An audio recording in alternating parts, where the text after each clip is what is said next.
Oh, yeah. I have never in my life spoken at a political rally. I've covered a million of them for over 30 years, and I've never spoken at one, never thought I would. And I'm so thrilled. I'm honored to be here. I really am. And I am. It's totally without shame and entirely with gratitude I'm standing here. And I can't believe I just spoke after Bobby Kennedy. So cool. So here we are at an enormous Donald Trump rally less than 2 weeks before the presidential election. I'm following Bobby Kennedy Jr., and somewhere in a half-empty union hall in a cold state is Dick Cheney's creepy little daughter campaigning with Kamala Harris. And I have to say, that is a thrilling trade as far as I'm concerned. I never thought I would live to see the day when Bobby Kennedy would be one of the most beloved figures in a room full of Republicans, and Mr. Burns from The Simpsons and his criminal daughter would be Democrats. It's just absolutely wonderful. So here's my perspective. I think Donald Trump's going to win, which is amazing. And that's why I'm here. I'm not here because he's going to win. I'm here because I'm so thrilled by what I've watched over the past 9 years. This is the end of a redemption arc. I've really never seen anybody treated like Donald Trump was treated, ever. Anybody, ever. Attack him. I watched this all up close. Defame him. Indict him. Arrest him. Let him get shot in the face. And he's going to win anyway. Oh.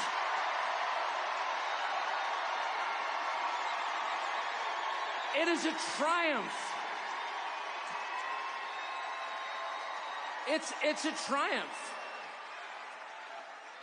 The phrase triumph of the human spirit has been turned into a cliche by the people who write movie posters, but it doesn't make it any less real. Donald Trump's victory will be a triumph of the human spirit. It will be a triumph of Americans over the machine that seeks to oppress them. It'll be a middle finger wagging in the face of the worst people in the English-speaking world who are leaders. It will be a moral victory the size of which I never thought I would live to see. And it's essential. It is so important that that happens for a couple of reasons, and here's what they are. The first is to dissolve for all time, for the world to see, the primary lie about Donald Trump, which is that only freaks and misfits like him. That's a lie. And they've been telling that lie since the second he came down that escalator 9 years ago. If you like that, there's something wrong with you. You're the only person you know who likes that. You're a freak. Be ashamed. Do not talk about Donald Trump in public. Don't wear his dangerous little red hat. And if you're in the media, how dare you speak to him? And that was a lie from day one. It was a big lie. It was January 6th is an insurrection. What? It's the kind of lie that they tell relentlessly. They punish anyone who contradicts the lie because it is so preposterous it can only be upheld through force. And in the last 3 months, we have seen that lie dissolve like the Wicked Witch of the West under a bucket of water. Look around. Is this a room full of freaks and misfits? No, it's not. This is a room full of people who love their country enough to obey its laws, who sincerely believe in its founding precepts, who pay their taxes, who go to work. The ever-shrinking percentage of Americans who work a 40-hour week, who expect nothing from the system, and who have given their lives for the system, who are born in this country and plan to die here. And they're the most mistreated group in this nation, and they're also the biggest group in this nation. They're not some weird subculture of MAGA. They're America itself.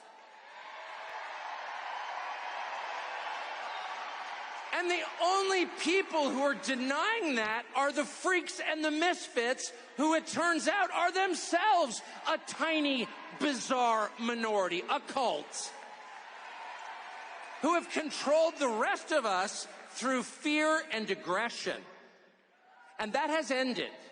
And it has ended thanks to the heroic stand that a couple of individuals have taken, first among them Elon Musk.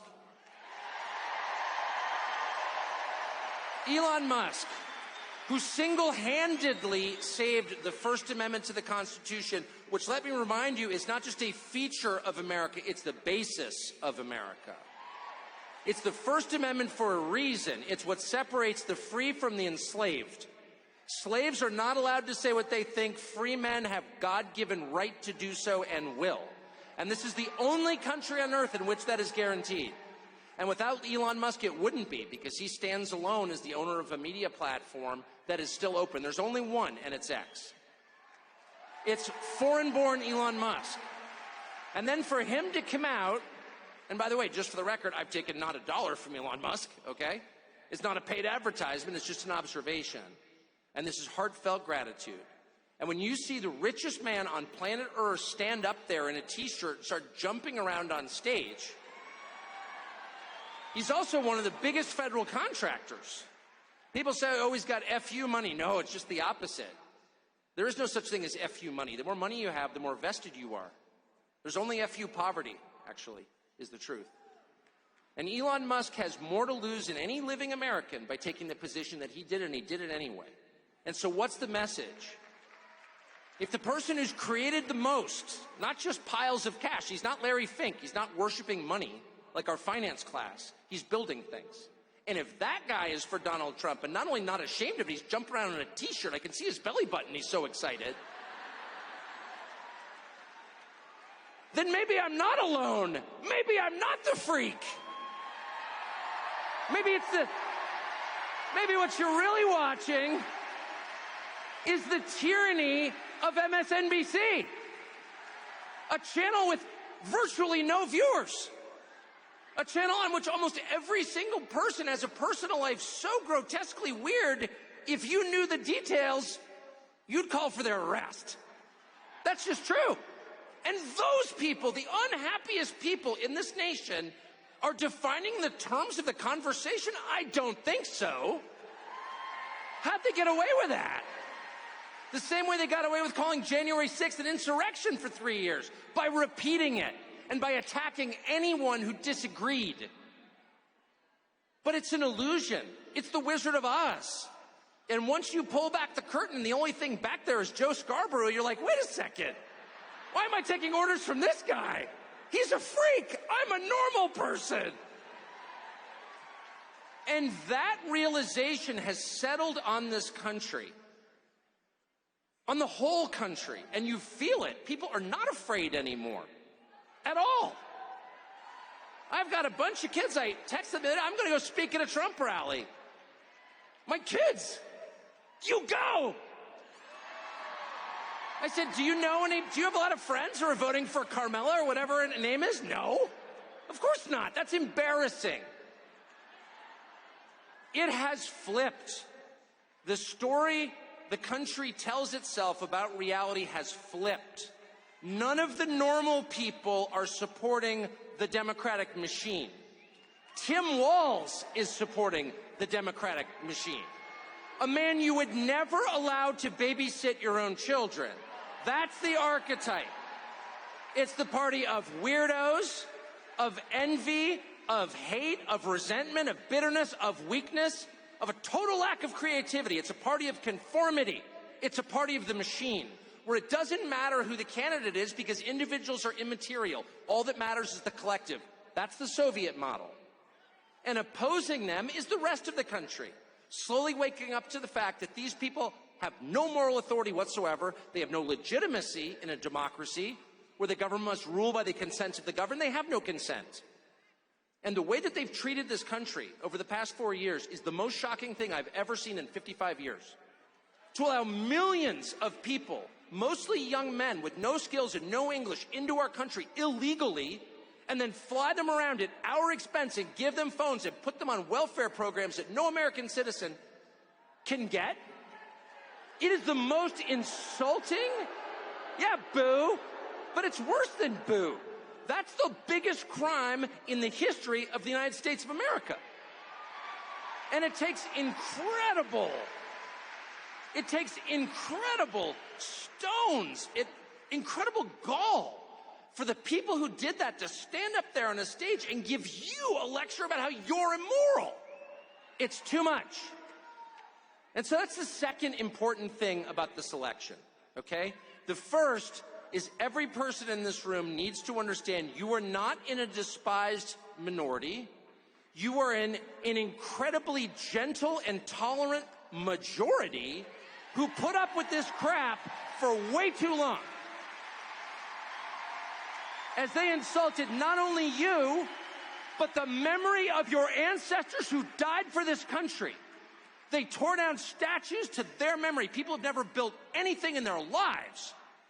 They went out of their way to humiliate you and spit on you and the graves of your ancestors. And that's not an exaggeration. They did that. And this country is so nice. It's so polite. It's so thoughtful and empathetic and sweet. It's the kind of country that loves dogs and gives directions to strangers, that we put up with it for 4 years. But we can't anymore. We just can't. And we can't for two reasons. The first reason that we can't put up with it for one more minute is because it's just not justice. It's not. It's not justice. It's unfair. You cannot reward the most parasitic, useless, violent, nasty, aggressive people in your country. You can't make them the richest. You just can't. It's just wrong. In a fair, decent country, the people who work the hardest, who have the highest level of talent, who are the most creative, who are the most decent to their neighbors, who give the biggest tips to waitresses, those people should be successful. Those people should be revered. It shouldn't be Larry Fink. Are you joking? Kamala Harris shouldn't have a job. She has no skills. How did we wind up with a system where Kamala Harris, you couldn't change the tire on your truck, much less drive it? How did she wind up at the top of the pyramid? And then once she's there, she lectures you like you did something. It's too much. You can't allow that. It's an offense against the truth, against reality, and against justice itself. And the second reason you can't allow it is very familiar to anyone who has children, which is if you allow it, you will encourage more of it. If you allow people to get away with things that are completely over the top and outrageous, if you allow your 2-year-old to smear the contents of his diapers on the wall of your living room, and you do nothing about it, if you allow your 14-year-old to light a joint at the breakfast table, if you allow your hormone-addled 15-year-old daughter to slam the door of her bedroom and give you the finger, you're going to get more of it. And those kids are going to wind up in rehab. It's not good for you, and it's not good for them. No. There has to be a point at which dad comes home.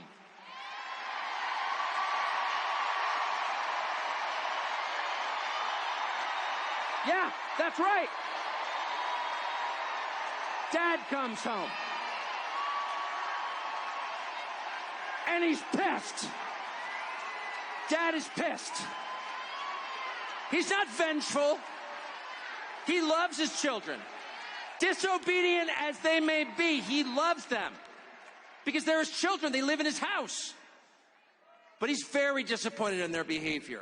And he's going to have to let them know. He's going to have to get to your room right now and think about what you did. And when dad gets home, you know what he says? You've been a bad girl. You've been a bad little girl, and you're getting a vigorous spanking right now. And no, it's not going to hurt me more than it hurts you. No, it's not. I'm not going to lie. This is going to hurt you a lot more than it hurts me. And you earned this. You're getting a vigorous spanking because you've been a bad girl. And it has to be this way. It has to be this way because it's true. And you're only going to get better when you take responsibility for what you did. That's not said in the spirit of hate. It's not said in the spirit of vengeance or bigotry. Far from it. It's said in the spirit of justice, which is the purest and best thing there is. And without it, things fall apart. The Democratic Party machine, and notice I'm not beating up on Kamala Harris, who's just a hapless victim who happened to be there in the right color, so they grabbed her. Tim Walz, they needed some, whatever Tim Walz is. They needed a weak man, because it is the party of weak men and unhappy women. One of which leads to the other, by the way. Where you find weak men, you will inevitably find unhappy women. Sorry. And they make them on purpose. They weaken the men to drive the women insane, to have the most consistent voting bloc ever in the history of politics. Unhappy women made unhappy by weak men. But it could be anybody. It could be anybody. Kamala Harris is just a stand-in. She's a cardboard cutout. She has a soul. God created her. I'm not attacking her humanity. But there's nothing there. It doesn't matter. If it wasn't Kamala Harris, it would be, I don't know, Pete Buttigieg or whatever. Who are these people? It doesn't matter. They're the cutouts. They work for the machine.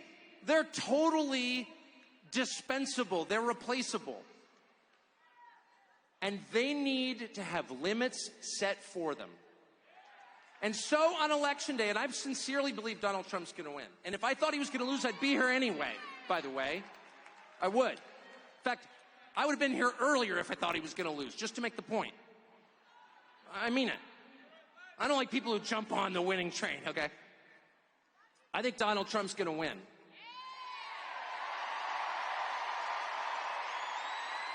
And not only do I think Donald Trump's going to win, I think that the vibe shift has been so profound. I mean, the numbers suggest he's going to win. He's ahead in all 7 battleground states. But much more important, and the early voting seems to be favoring him. But more important even than the conventional political markers is what you smell around you. And it's the return of freedom. It's the return of the country you grew up in, where you could say things like, I like that guy, and maybe you like the other person. That's fine. That was not allowed for 9 years. And it's allowed now. And I think, and it's because of what they did, by the way. They deserve this. But I think the vibe is so strong right now, I don't think we can get away with pretending something else happened. I don't think we can have another 2020 at this point. I just don't. I don't. Where they hid relevant facts from you, they prevented you from knowing about their candidate and then claimed victory. Or 37 billion votes or whatever they claim he got. That's rigging the election. Period. If the government prevents people from knowing critical information about a candidate, they have rigged the election. And they did that. Period. Oh, you're not allowed to say that. I'm not allowed to say it because it's 100% true. And every person who hears it knows it's true, including the people who did it. I don't think they can do that again. I don't. And I don't think, no matter what they pull 2 weeks from now, 13 days from now, I don't think they can get away with standing up and being like on MSNBC, no, actually, Kamala Harris is historically popular, it turns out. Woman who's never had a job, who can't even pronounce her own first name consistently. That's how false she is. Some woman who grew up in Montreal, Canada is lecturing me about America. Okay. I don't think they can do that because I don't think people are going to sit back and take it. I don't. It's enough. It's enough. That's the point at which you say, no, I'm sorry. I put up with this crap for a long time. I indulge your little fantasy. It's like when your teenage girl becomes a vegetarian, you're like, okay, that's, okay, it's fine. No, I totally understand. You're like, it's a phase. But if that phase goes on for 9 years and includes destroying your major cities and allowing your country to be invaded by millions of foreigners whose identities you don't know and whose purpose in this country is unclear, by the way, why shouldn't we feel threatened by that? If they go out of their way to crush families, to make it impossible for your kids to buy a house, getting involved in the sex lives of your children, which they are. If they do all of that, they need to lose. And at the end of all of it, when they tell you they've won, no. You can look them straight in the face and say, I'm sorry, Dad's home, and he's pissed. Thank you.